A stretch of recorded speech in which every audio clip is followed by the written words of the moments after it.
श्री स्वामी समर्थ, जय जय स्वामी समर्थ. श्री स्वामी समर्थ, जय जय स्वामी समर्थ.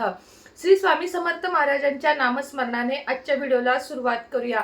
शुभ दुपार तुम्हा सगळ्यांना. कसे आहात तुम्ही सगळे? आशा व्यक्त करते स्वस्त असाल, मस्त असाल, स्वामींच्या सेवेमध्ये रममाण असाल. आता काल झाली गुरुपौर्णिमा. आता चातुर्मासामधील सेवा, श्रावण महिन्यामधील सेवा किंवा उपाय हे सांगण्याची वेळ आलेली आहे.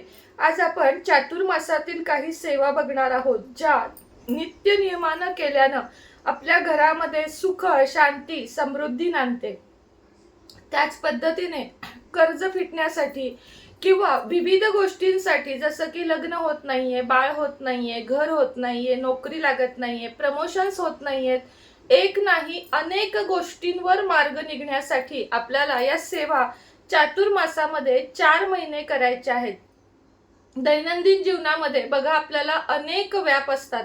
महिला असाल किंवा पुरुष असाल, आजकाल आपण दोघेही कमवतो आणि दोघांनाही काही टेन्शन्स असतात.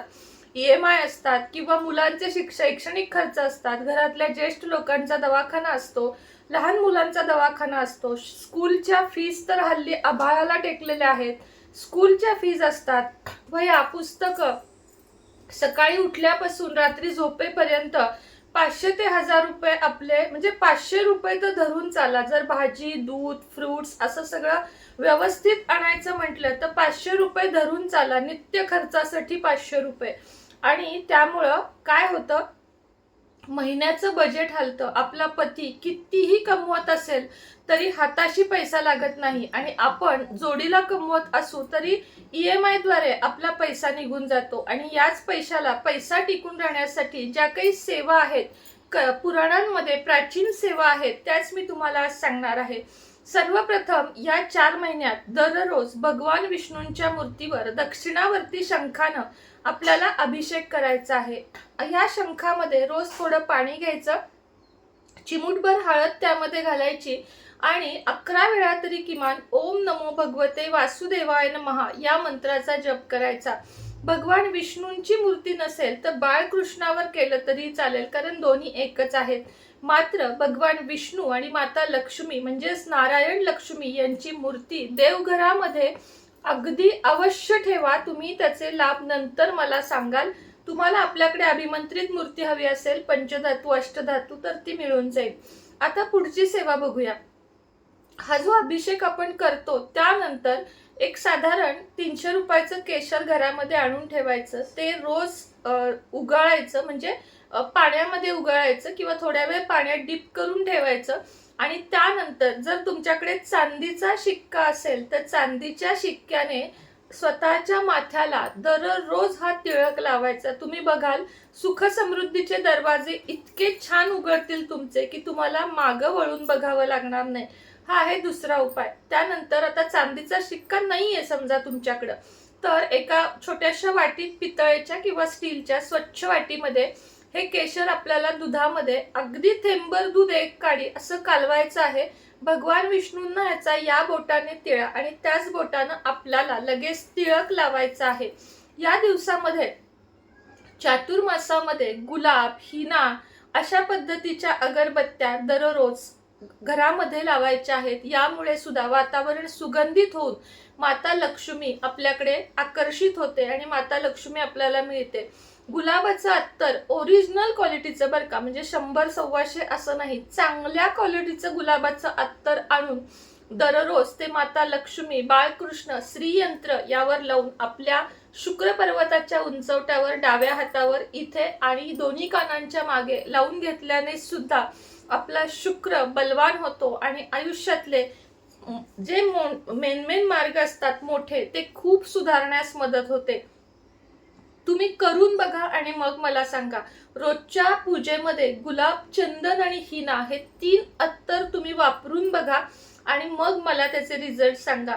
तुम्हाला हवे असेल आपल्याकडे आहे. त्याच्या पुढचं तुम्हाला सांगते की भगवान विष्णूंच्या समोर बसून 1 तुपाचा दिवा लावायचा आणि व्यंकटेश स्तोत्र, विष्णू सहस्त्रनाम आणि श्री सुक्त या तिन्हीचे पठण करायचे. अगदी 4 महिने दररोज जमलं उत्तम आहे, नाही जमलं जितक्या वेळा शक्य आहे तितक्या वेळा म्हणा. या 2 सेवा जमत नसतील, किमान महालक्ष्मी अष्टकम दररोज 16 वेळा म्हणा. मनात म्हणा, जोरात म्हणा. जोरात म्हटल्यानं काय होतं, संपूर्ण ध्वनी आपल्या घरामध्ये पसरतो आणि त्यामुळे घरातलं वातावरण प्रफुल्लित होतं आणि आपल्या सुखशांतीच्या मार्गातले अडथळे दूर होतात. त्याच पद्धतीनं चातुर्मासामध्ये आपल्याला विष्णू सहस्त्रनामाची जी सेवा आहे ना, ती दररोज केल्यानं काय होतं, आपली वाणी सुधारते. कसं आहे, विष्णू सहस्त्रनामामध्ये प्रत्येक जो श्लोक आहे तो वेगवेगळ्या राशींसाठी वापरला जातो. आता नेमका आपल्यासाठी कुठला हे बघण्यापेक्षा संपूर्ण विष्णू सहस्त्रनाम स्तोत्र वाचले तर आपले 7 चक्र, नवग्रह, आपल्या आयुष्यातील अडथळे हे सगळं काही दूर होतं. जास्त सेवा जमत नाहीयेत. ओम नमो भगवते वासुदेवाय नमः किमान या मंत्राचा जर तुम्ही जप केलात, किमान नाहीये, हा खूप मोठा जप आहे, खूप मोठं नामस्मरण आहे, तर घरामध्ये माता लक्ष्मी आणि भगवान विष्णू यांची कृपा होते आणि घरामध्ये सुख शांती लाभते. म्हणून व्यंकटेश स्तोत्र, विष्णू सहस्त्रनाम, श्री सूक्त आणि महालक्ष्मी अष्टकम आणि विष्णू सहस्त्रनाम जे तुम्हाला मी सांगितलं, या सेवा जर 1 तास दररोज काढून तुम्ही जर म्हटल्यात. आता बऱ्याच जणांना काय होतं, विष्णू सहस्त्रनाम म्हणता येत नाही. काही काळजी करू नका, युट्यूबला लावा, शांत चित्ताने ऐका. मध्ये मध्ये कुणाशी बडबड, कुणाचे फोन उचलणे हे फक्त करू नका. आता माझ्याच बाबतीतला अनुभव सांगते. मी रोज म्हणते पण आणि सकाळी ऐकते पण सकाळी ऐकताना एका ताईंचे इतके जास्त फोन यायला लागले मला, म्हणून मी सांगत असते फोन करू नका. आणि 4-5 वेळा फोन कट केले. परत म्हटलं नाही, काहीतरी इमर्जन्सी असेल. आणि अशा वेळेस फोन उचलला तर ती ताई मला काय विचारत होती, तर मी 9 गुरुवारचं पुस्तक विकत आणले, सेवा कशी करायची सांगा. त्यांना मी एवढंही म्हटलं की ताई, व्हिडिओ मध्ये बघा, तुम्ही व्हिडिओ आहे, पण असे तुम्ही जे कॉल करता ते करू नका. अगदीच म्हणजे ऑर्डरसाठी सुद्धा कॉल मी उचलत नाही, फक्त व्हॉट्सअपद्वारे मी तुमच्याशी बोलते आणि तसंच बोलणार आहे. व्हॉट्सअपद्वारे तुम्हाला जे काही प्रश्न विचारायचे ते विचारा आणि याहून काही वेगळं विचारायचं असेल तर पेड कन्सल्टेशन घेऊन माझ्याशी तुम्ही बोलू शकता. ज्यांचे पेड कन्सल्टेशनचे कॉल अजून उचलले गेलेले नाहीत त्यांनी रात्री 10 वाजता ट्राय करा, सगळ्यांचे कॉल उचलले जातील. लक्ष्मी कुंचन, पारद शिवलिंग, स्फटिक शिवलिंग, नर्मदेश्वर शिवलिंग, देवी देवतांच्या मूर्ती, विविध ब्रेसलेट आणि हो, अघोर लक्ष्मी सिद्धी मंत्र ज्यांना हवा आहे त्यांनी लगेचच व्हॉट्सअप क्रमांकावर संपर्क साधा.